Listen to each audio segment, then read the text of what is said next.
Hermanos, saludos una vez más. Vamos a ir a la palabra del Señor esta tarde. Sí, ya esta tarde, como pasa y corre los minutos, ¿cierto? Y vamos a ir a la palabra del Señor en un libro especialmente he estado leyendo y desde ahí el Señor entiendo que también me ha hablado.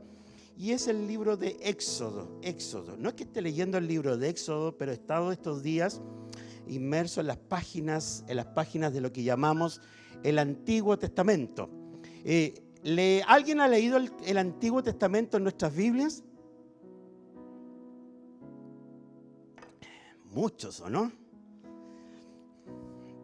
Leer la Biblia completamente debe ser un desafío de todo creyente, de todo cristiano.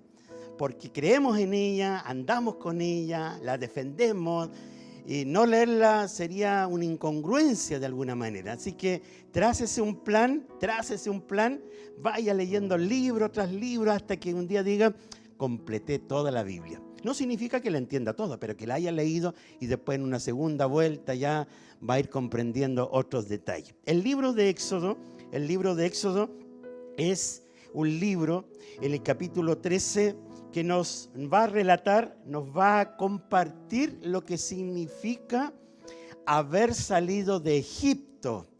Por favor, contextualicémonos.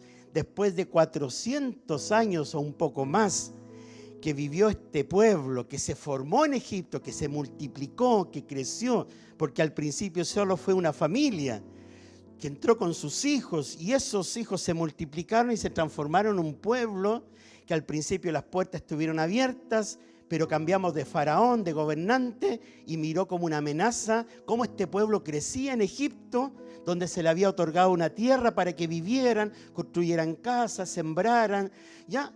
Y entonces comenzó a convertirse en una amenaza, y entonces el faraón, los gobernantes de turno, decidieron hacer de este pueblo sus esclavos y someterlos a trabajos forzosos. Pasaron muchos años, siglos, 400 y más años, donde vivieron en esta condición hasta que ellos claman al Señor, se acuerdan de Dios, eran generaciones nuevas, pero se acuerdan de Dios y claman y le piden socorro, auxilio, y el ruego de este pueblo llega a los ojos del Señor. Él mismo lo dice, el Señor se lo dice después a Moisés, él mismo lo dice. Y entonces decide enviar y comisionar ¿a quién para que vaya a Egipto? A comisionar precisamente a Moisés, que ya vivía 40 años en el desierto y tiene que volver a Egipto con la misión de ser la voz de Dios junto con Aarón para entonces sacar a este pueblo, y que después de mucha lucha los dejaron partir. Salieron de esa tierra de Egipto para dirigirse, en este caso, en primer paradero. ¿A dónde tenían que dirigirse el primer paradero? Monte Sinaí. Allí, justo donde Dios se había encontrado con Moisés y le dice, tú tendrás que ir a Egipto. A ese lugar, en esa región, en esa zona, Moisés se había encontrado con Dios a través de la zarza que ardía y que no se consumía.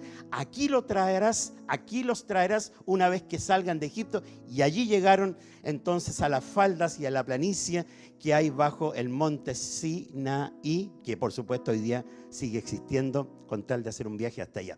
Entonces, hermanos queridos, habiéndonos contextualizado en esto, entonces vamos a iniciar entonces el mensaje de hoy con el tema que le he colocado el día de hoy: guíame día y noche.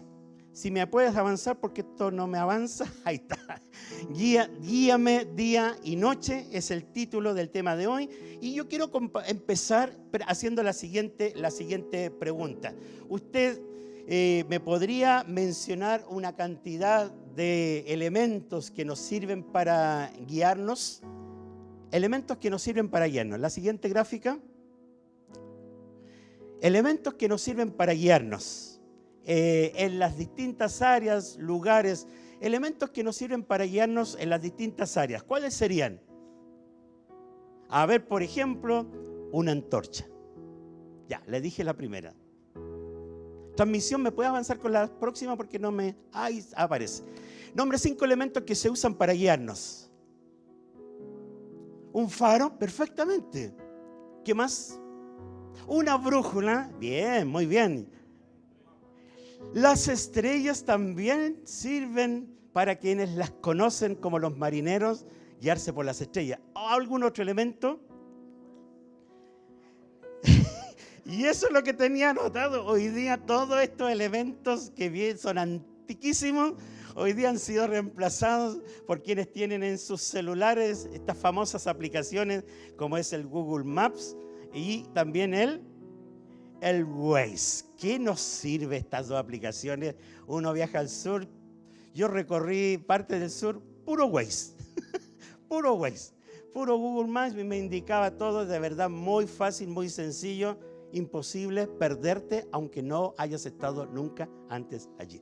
Hermanos queridos, de verdad esto lo agradecemos, pero es algo antiguo. Viene de tiempo atrás y es por eso que vamos a ir a nuestras Biblias, a Éxodo capítulo 13, versículos 21 y 22. 21 y 22. Éxodo 21 y 22.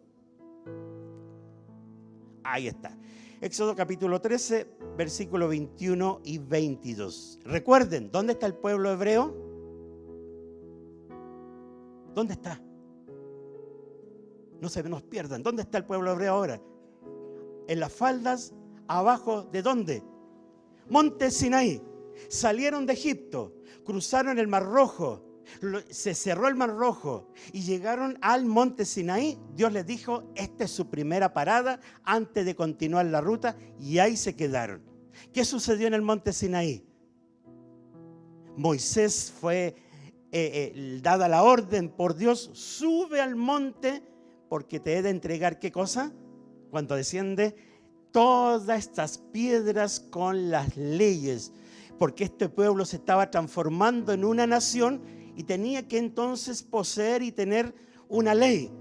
Entonces, eso ya había ocurrido, ya había bajado a Moisés, había leído lo que contenían estas tablas, todas las leyes, más de 600 leyes que uno las puede encontrar en el libro de Levítico. No solo los 10 mandamientos, mucho más, muchas indicaciones, hasta para construir ahí mismo. ¿Qué cosa? Construir el tabernáculo, que sería un templo portátil que se armaba con un cerco, con un cierre, con una tienda, con divisiones, y ese sería el lugar de adoración al Señor, donde el Señor descendería y ahí se adoraría a Dios, el cual tendrían que desarmar y portar con ellos hasta volver a detenerse en ese camino hacia la tierra que Dios les había prometido. Entonces, queridos hermanos, ocurre lo siguiente en Éxodo capítulo 13. De día el Señor iba al frente de ellos en una columna de nube para indicarles el camino. De noche los alumbraba con una columna de fuego. De ese modo podían viajar de día y de noche. Jamás la columna de nube dejaba de guiar al pueblo durante el día, ni la columna de fuego durante la noche.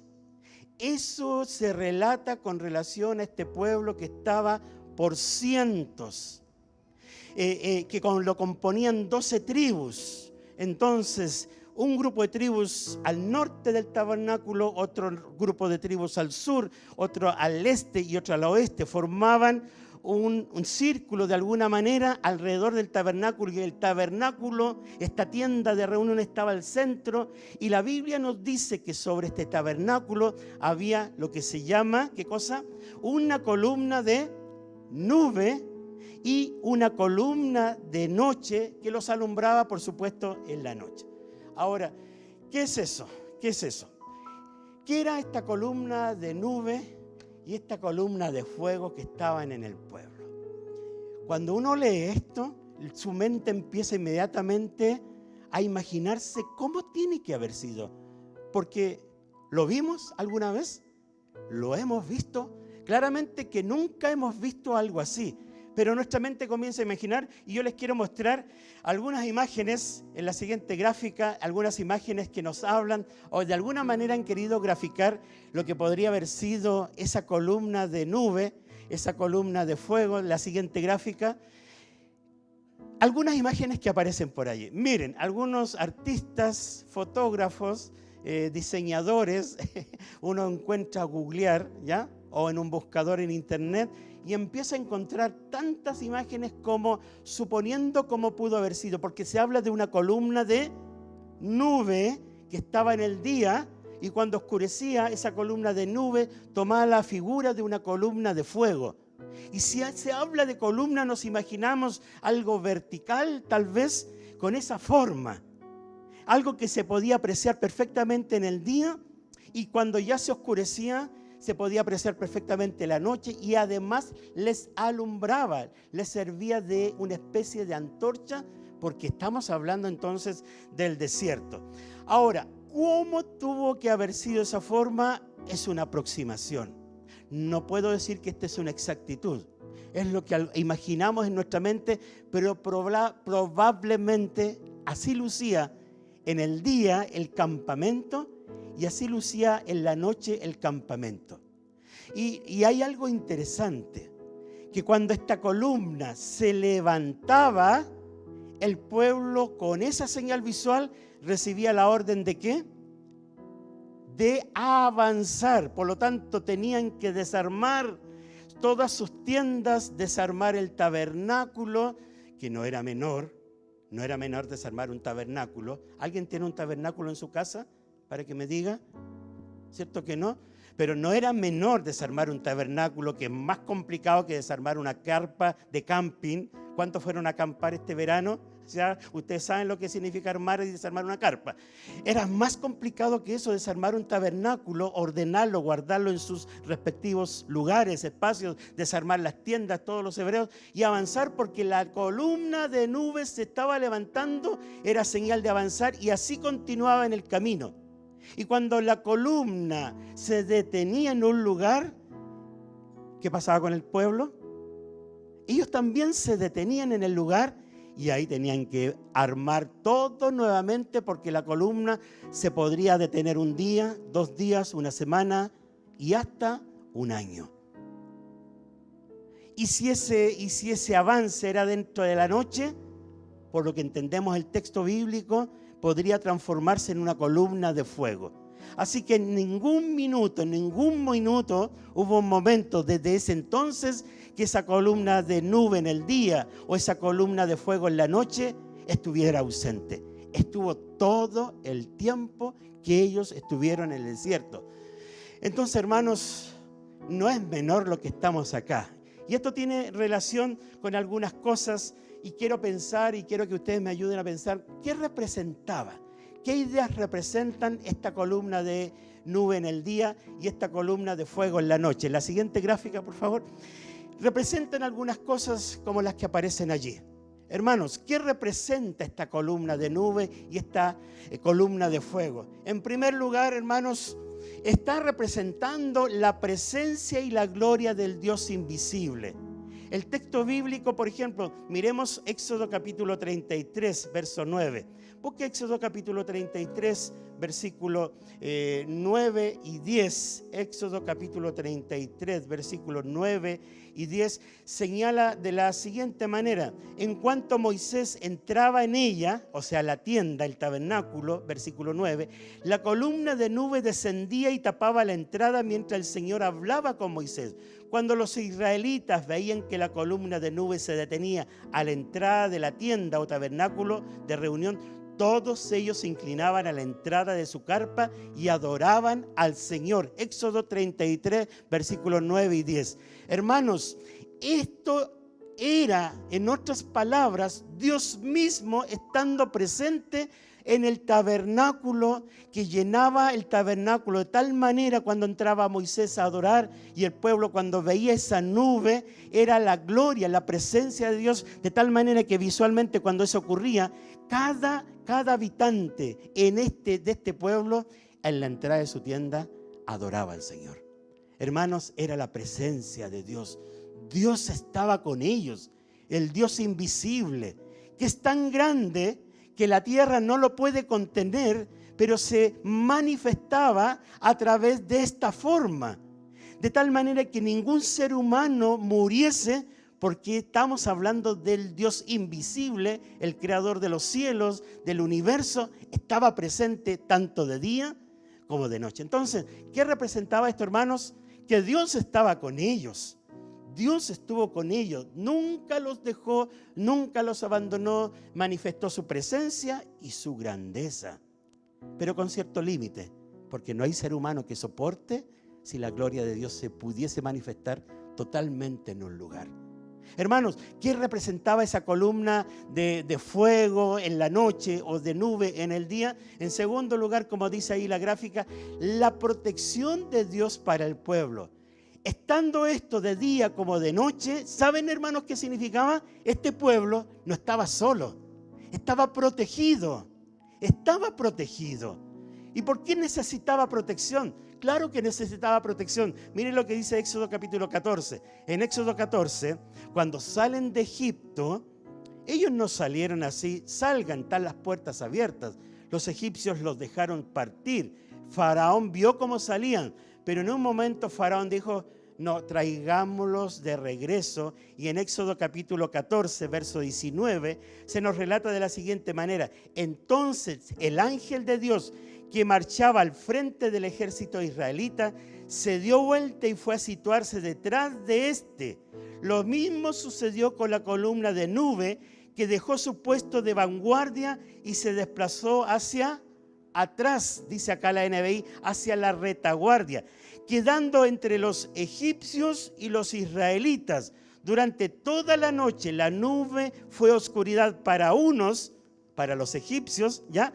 Y luz para los otros. Así que en toda esa noche no pudieron acercarse los unos a los otros. En otras palabras, los egipcios no pudieron dar alcance a los hebreos porque esta columna se posicionó atrás del pueblo egipcio, pueblo hebreo, perdón. Pueblo. ¿Me siguen? Entonces, esta columna no era solo presencia de Dios, no era solo gloria de Dios, era protección. El pueblo comenzó a comprobar, alguien nos protege, alguien nos cuida. Frente a la amenaza que viene detrás, los egipcios, los carros, la caballería, el ejército, para traerlos de vuelta, no pudieron nunca darlo alcance porque estaban en oscuridad, mientras el pueblo hebreo estaba en claridad. Entonces, hermanos, esto es importante porque este pueblo, me imagino, comienza a cobrar confianza y a comprobar que está Dios con ellos y más encima Dios los protege. Número 3. ¿Qué representa esta columna de nube en el día, esta columna de fuego en la noche? En tercer lugar, representa la guía que Dios le estaba entregando al pueblo. ¿Recuerdan en la introducción? Uno tiene una antorcha, tiene una linterna, tiene las estrellas, tiene una brújula. No tenían nada de eso lo utilizaban. Pero Dios, a través de esto, les estaba proveyendo la guía para que en ningún minuto se perdiesen en el desierto. Y uno lo puede encontrar en Números capítulo 9. Miren, Éxodo, está el libro de Éxodo, pase por Levítico, que viene después, ¿cierto? Estoy guiándolos a propósito de guía. Y después de Levítico viene Números. Entonces, en Números capítulo 9 encontramos cómo el Señor, a través de estos dos elementos, está proveyendo, como dice ahí en la gráfica, la guía que Dios le estaba entregando al pueblo. Números capítulo 9, Números 9, versículo 17, y dice de la siguiente manera el versículo 17: cada vez que la nube se levantaba de la tienda, los israelitas se ponían en marcha. Donde la nube se detenía, ¿qué hacían? Allí acampaban. Entonces, aquí no había nadie que se mandara solo. Nadie se mandaba solo. Recuerdan que eran 12 tribus. Y algunas de ellas podrían, no, nosotros no sabemos el camino, vámonos por nuestra cuenta. Avancemos por nuestra cuenta, los esperamos allá. Nos vamos a adelantar y allá nos vemos. ¿Qué les parece? Ya nos parece bien. ¿Para qué vamos a ir todos juntos? Aquí nadie se mandaba solo. Aunque hubiesen personas inteligentes, estratégicas. Recuerden que el único que tenía más experiencia para estar en el desierto, ¿quién era? Moisés. ¿Por qué Moisés era el más experimentado para estar en el desierto? ¿Por qué? Porque había pasado ¿cuánto tiempo? 40 años, dice el relato. 40 años en Egipto, mató a un egipcio, ustedes saben el incidente, huyó, escapó, se refugió en el desierto, fue un refugiado, tuvo familia, construyó y después vuelve a Egipto y termina sus 40 años llevando a este pueblo por el desierto y fallece antes de cruzar el río Jordán y entrar a la tierra prometida. Pero él había vivido 40 años en el desierto. Algunos teólogos, comentaristas dicen que tal vez conocía el desierto como la palma de su mano. No sé si tanto, porque es una amplia zona.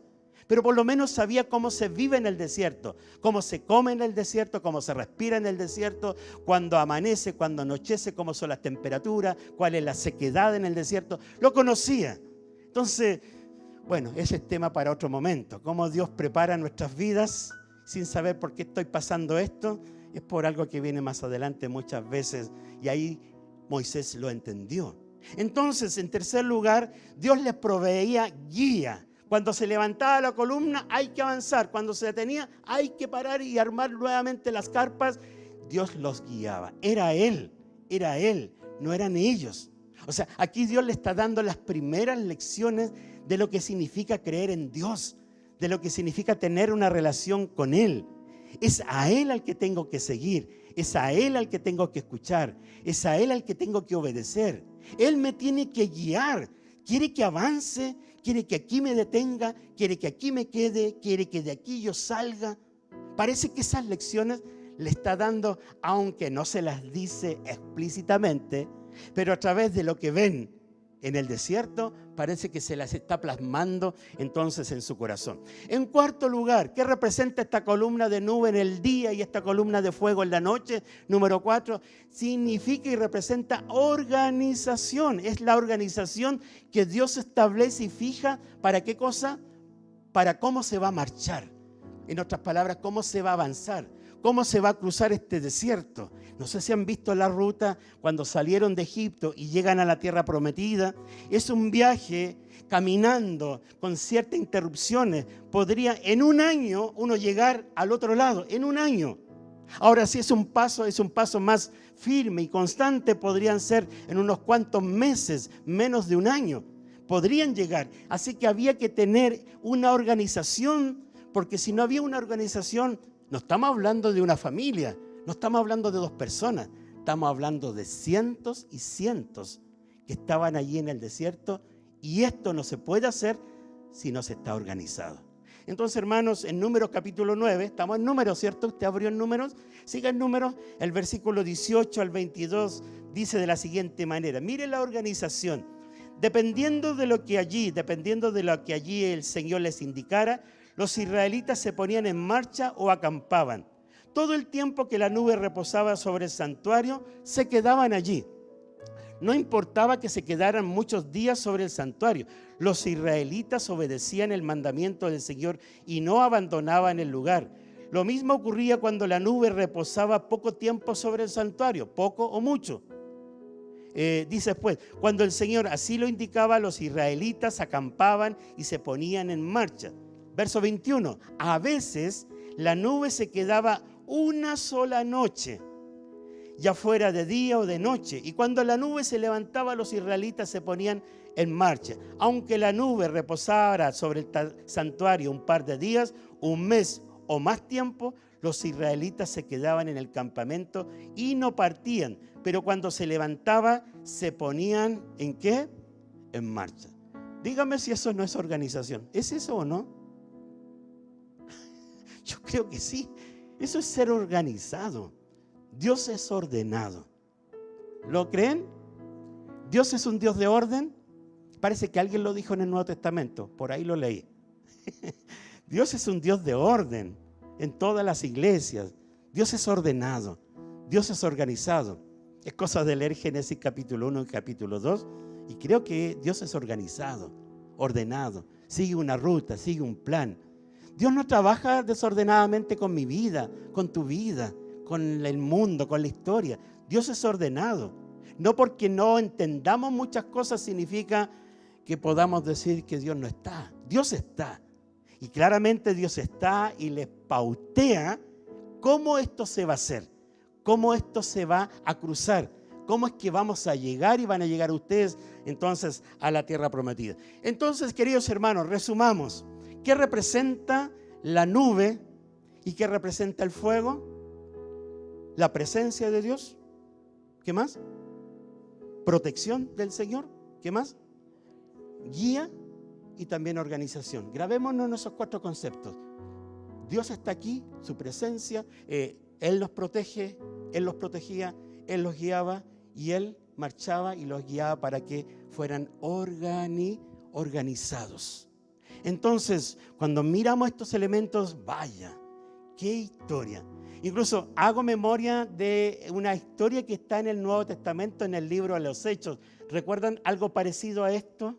En el libro de los Hechos, cuando Pablo estaba en uno de los viajes misioneros, el primero, ocurrió que el Espíritu Santo, ¿qué hizo?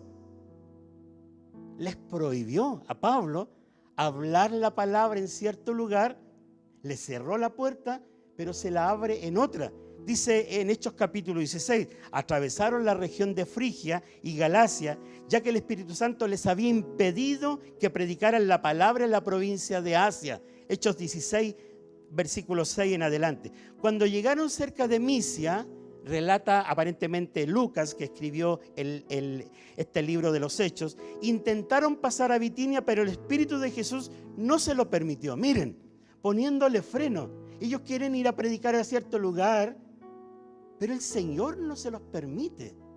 Uno podría pensar, pero si queremos ir a predicar, ¿por qué no se abren las puertas? El Señor no se los permitía. No eran circunstancias, era el mismo Señor. Entonces, pasando de largo por Misia, bajaron a Troas. Durante la noche, Pablo tuvo una visión en la que un hombre de Macedonia, puesto en pie mientras él dormía, parece tuvo una visión, le rogaba, pasa a Macedonia y ayúdanos. Después de que Pablo tuviera la visión, enseguida nos preparamos para partir hacia Macedonia, convencidos de que Dios nos había llamado a anunciar el Evangelio a los macedonios. Parece que este texto de Hechos 16 fuese paralelo a lo que estamos viendo con este pueblo en el desierto. Hoy el Espíritu Santo está con la iglesia y está con cada creyente. Y este Espíritu Santo nos puede prohibir ponerse delante tuyo, delante mío, y no dejarnos pasar o obstruirnos el camino, porque no es esa la dirección. Y uno puede que no entienda nada. Y ahí es donde a tus pies es el lugar más alto donde yo puedo estar y preguntarle, Señor, ¿qué está pasando? ¿Qué está pasando? Y este Pablo, ¿qué está pasando? En una noche recibe la visión y sueña con un varón de Macedonia, pasa y ayúdanos. Se despertó y allá fueron. Y vean todo lo que pasó en Hechos capítulo 16. Cómo se recoge fruto cuando uno está donde el Señor quiere que uno esté. ¿Usted está donde el Señor quiere que esté? ¿Está en la iglesia donde el Señor quiere que esté?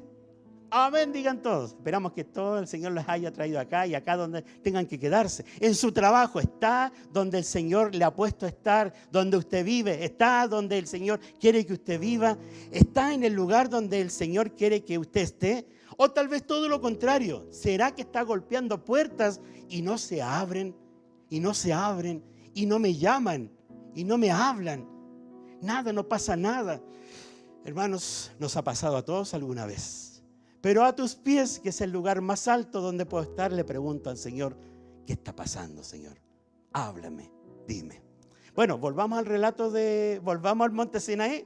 Allá nos quedamos, ¿cierto? Volvamos al monte Sinaí, volvamos al desierto, porque ¿qué encontramos acá?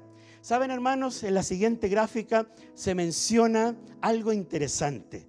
Y esto está en el libro de Números, estamos en Números capítulo 9. Ahí hemos llegado ahora, en Números capítulo 9, se menciona esto del mandato del Señor que aparece 3 veces. En el versículo 18, versículo 20 y versículo 23.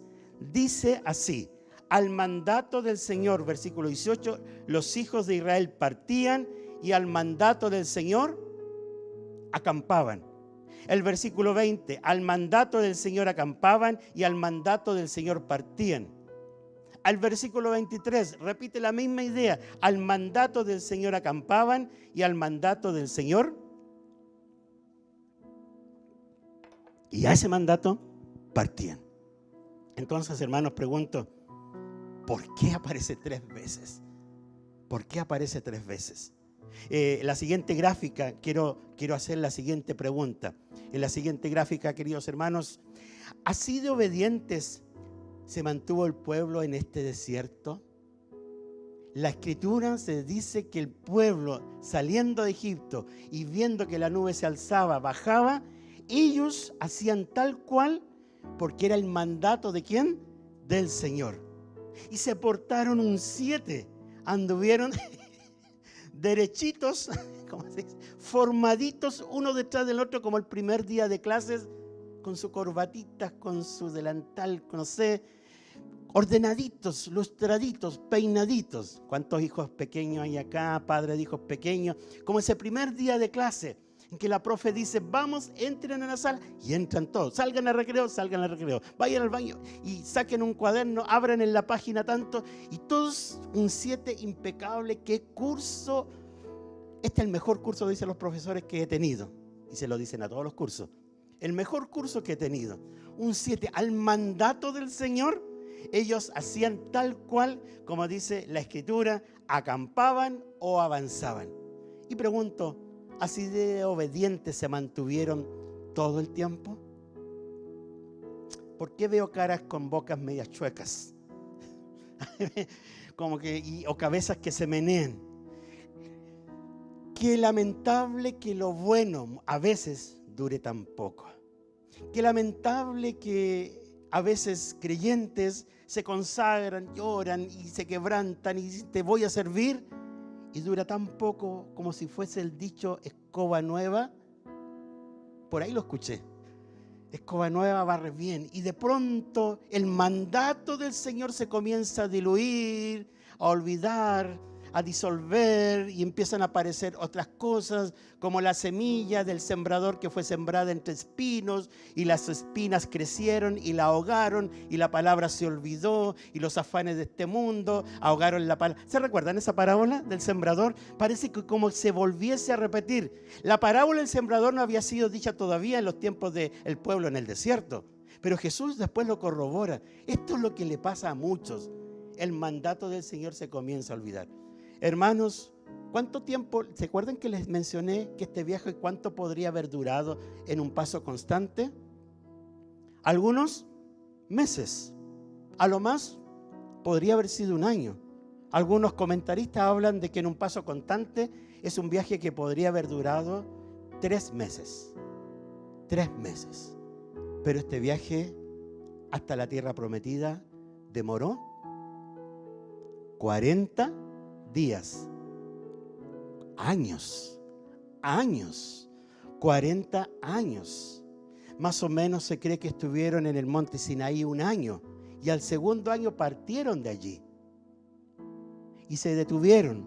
Pero 40 años uno piensa, ¿por qué? Si esto podría haber sido más corto. ¿Por qué? Si esto podría haber sido en el tiempo correcto. ¿Por qué se demoraron tanto? Y es que no hay una lección que sacar de esto. Es que cuando nos olvidamos del mandato del Señor, cuando me olvido, en primer lugar, esta nube que representaba, hagamos repaso, son 4 cosas. Cuando me olvido que su presencia está conmigo, cuando me olvido que Él es el que me protege en vez de afanarme, inquietarme, cuando me olvido que Él es el que me guía a lo largo de la vida, y cuando me olvido que Él es un Dios organizado. Cuando no olvido esas 4 cosas, entonces el paso es constante. Pero lamentablemente, después de que este pueblo avanzaba, se detenía, comienza a aparecer la cizaña en el corazón al cual ellos comenzaron a darle lugar. ¿Y cuál fue una de ellas?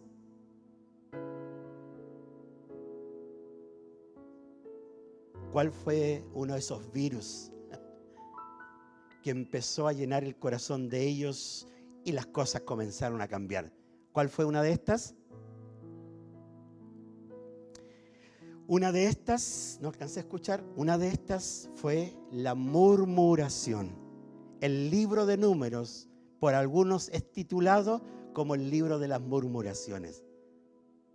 El libro de las murmuraciones. ¿Por qué nos trajiste a este desierto si allá en Egipto teníamos manjares y comida y ahora todos los días este maná del cielo tenemos que comer y no nos alcanza para el otro día, tenemos que sacar solamente para un día. ¿Lo recuerdan? Señor, queremos carne. El Señor les trajo codornices y pudieron comer carne. Y después critican, ¿y por qué tiene que Dios hablar a través de Moisés? No puede hablar a través de nosotros nomás. Y comenzaron a cuestionar la autoridad del hombre que Dios había puesto al frente. Hermanos queridos, la murmuración, la rebeldía, el oponerse a la autoridad que Dios se había puesto allí, el criticar, el cuestionar, la insatisfacción, todo eso que a ninguno nos ha pasado, ¿cierto? A ninguno de nosotros, todo eso les contaminó y fue un germen más fuerte que el coronavirus, porque murieron toda la generación que salió de Egipto, hijos nacieron en el desierto y una nueva generación entró a la tierra prometida. Los únicos que sobrevivieron, que salieron de Egipto y que lograron entrar en la tierra prometida, ¿quiénes fueron? Josué y Caleb. Ni siquiera Moisés pudo entrar, vio la tierra desde una altura, vio la tierra allí a la distancia y ahí quedó su cuerpo. Hermanos, esto le pasó a un pueblo que se olvida que Dios está presente, que se olvida que Dios es el que me protege, que Dios es el que me guía en el camino, que Dios es organizado y que al mandato de Él yo me tengo que mover. Pero hoy día, hermanos queridos, y en la siguiente lámina, por favor, transmisión, la pregunta que hago, ¿cómo se conecta esta historia con nosotros? ¿Cómo se conecta esta historia con nosotros? Claramente se conecta fácilmente con nosotros. Porque en muchos casos, hermanos, frente a cada paso que voy a dar, cada paso, cada oferta, cada puerta que pudiese abrirle, primero a tus pies te pregunto, le consulto, le hablo. Antes de armar mis planes y avanzar, primero lo converso con Él. Él es el que me guía. Él es el Dios invisible que sigue siendo el mismo, el de ayer, el de hoy y por los siglos. Nada hago si Él no me lo dice. Nada hago si Él no me lo indica. No me muevo en esta dirección. No acepto este trabajo. No me cambio de casa. No voy para allá si primero no lo hablo con Él. ¿Están de acuerdo? ¿Están de acuerdo de verdad? Él es el mismo Dios. Aunque muchas cosas han cambiado en la forma que Dios trabaja, pero esto sigue permaneciendo. No me está dando Dios una columna de nube. Yo creo que sería fácil, Señor, ¿y por qué no nos das una columna de nube y una columna de fuego? Y así yo la veo todos los días y ya sé para dónde tengo que ir. Y ya sé que esa columna de fuego, Señor, me están ofreciendo trabajo aquí, me están ofreciendo trabajo acá. ¿Por qué no haces que la columna se coloque arriba del trabajo que tú quieres que tome? No va a pasar. No va a pasar. ¿Me gusta él o me gusta él?, dice la chica. ¿A quién escojo, Señor? ¿Con quién quieres que me quede? ¿Será una buena pareja para mí? Pero muchas veces terminamos tomando las decisiones de acuerdo a nuestro propio criterio, nuestro propio sentido. ¿Y cuántas veces hemos visto a creyentes, y me estoy acordando de alguien ahora justamente, que no le preguntó nada al Señor, hizo como su corazón le dictaba y las consecuencias las va a arrastrar para toda la vida? No voy a nombrar a esa persona, quiero cuidar su privacidad, pero les estoy hablando con la verdad. El corazón es engañoso, dice la Biblia, más que todas las cosas. ¿Quién lo entenderá? Mi raciocinio, mi corazón. Hermano, hermana, tener una relación con Dios no es una religión, no es venir a un culto, es una relación con un Creador. Es considerarlo en todos los aspectos de mi vida. Señor, tú seas mi nube en el día y también seas mi fuego en la noche, de tal manera que nunca ande perdido, desorientado, no sé qué hacer. El no sé qué hacer es algo que no debe caber en el lenguaje y en el vocabulario de quien ama al Señor y se ha tomado de su brazo. Porque cuando alguien dice no sé qué hacer, ya está ante la presencia del Señor, orando y preguntándole qué hacer. Y si no recibe respuesta, espera pacientemente, porque el Señor siempre nos guiará. Porque al que llama, se le abre. El que busca, encuentra. El que pide, recibe. Mateo capítulo 7, versículo 7. Palabras del Señor. Entonces, queridos hermanos, Si queremos avanzar este año, como es el eslogan de este mes, Señor, guíame de día y de noche, como era el título, en la siguiente lámina, por favor, consideremos lo que Jesús dijo en su ministerio. Yo soy la luz del mundo. El que me sigue no andará en tinieblas, en oscuridad, sino que tendrá, ¿qué cosa? La luz de la vida. Jesús es nuestra luz. Jesús alumbra el camino. La Escritura es luz y lámpara a nuestro camino. Entonces hoy día les pregunto, hermanos, a ir cerrando, ¿cuáles son nuestras guías para el camino? ¿Cuáles son las guías que tenemos para el camino? En primer lugar,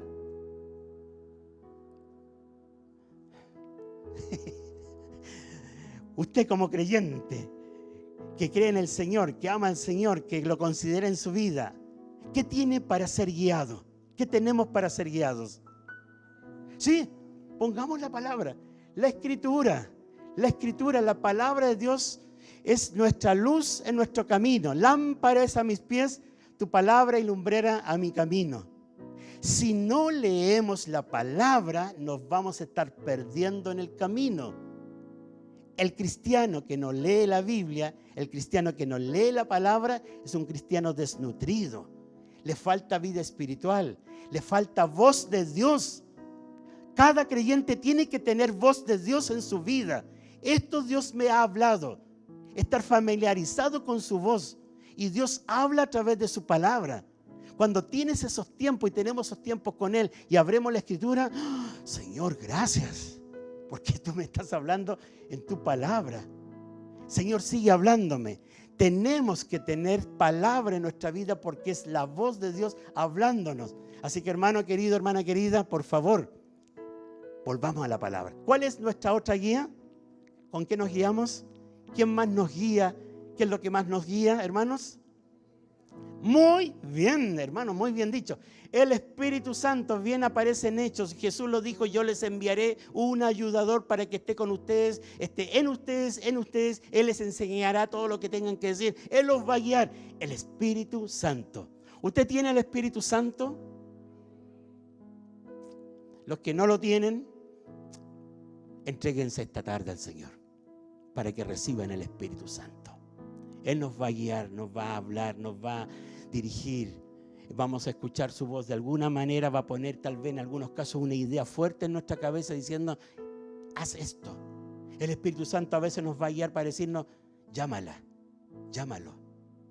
Anda a su casa, llévale esto. No sé, lo siento, lo voy a hacer. Y era el Señor hablando. Entonces tenemos que empezar a ejercitar nuestros sentidos en las cosas espirituales donde el Espíritu Santo me está hablando para hacer algo o me prohíbe hacerlo o me impide hacerlo. Hermanos, ¿qué más ha puesto Dios para guiarnos? Pensé en una cosa más y creo que sí. ¿Saben qué otra cosa más ha puesto el Señor para guiarnos? Instrumentos, hombres y mujeres, miembros de una iglesia, que son sabios, consejeros, a través de hermanos nuestros en la iglesia, que tienen dones de consejería, que tienen dones de acompañamiento, al cual tú puedas acercarte y decirle, necesito hablar contigo, necesito que me digas qué opinas, qué piensas. Sí, busca a alguien con quien tú tengas confianza, a quien tú respetes, que su testimonio se note que es un hombre, una mujer sabia, que me va a dar un buen consejo, me va a dar palabras que me van a ayudar a orientar, porque también tiene al Espíritu Santo en su vida. Sí, ¿esto es bíblico? Es bíblico. Moisés creía que estaba haciendo todo bien cuando Jetro observó lo que estaba haciendo, porque él hacía todo el trabajo, estaba desde la mañana hasta la tarde y todo el pueblo, uno por uno, venía y le traía su causa. Señor, mira Moisés, tengo esta tierra, ¿cómo lo hago? Me puso un problema. Y Moisés todo el día, desde la mañana hasta la tarde, estaba tratando cada caso. Jetro, ¿quién era Jetro? ¿Hay algunos suegros acá? Que el Señor nos ayude a los suegros a ser sabios, porque Jetro, que era un suegro, vio a Moisés, a su yerno, y le dijo, esto no está bien, si sigues así, te vas a agotar, te vas a matar. Así que él le dio un sabio consejo. Búsquenlo ahí en la Biblia, el consejo que le dio, y le resultó. Hermanos, el Señor ha provisto en la iglesia consejeros, consejeras, hombres que tienen estas cualidades. Búsquenlos porque también el Señor nos va a guiar a través de ellos.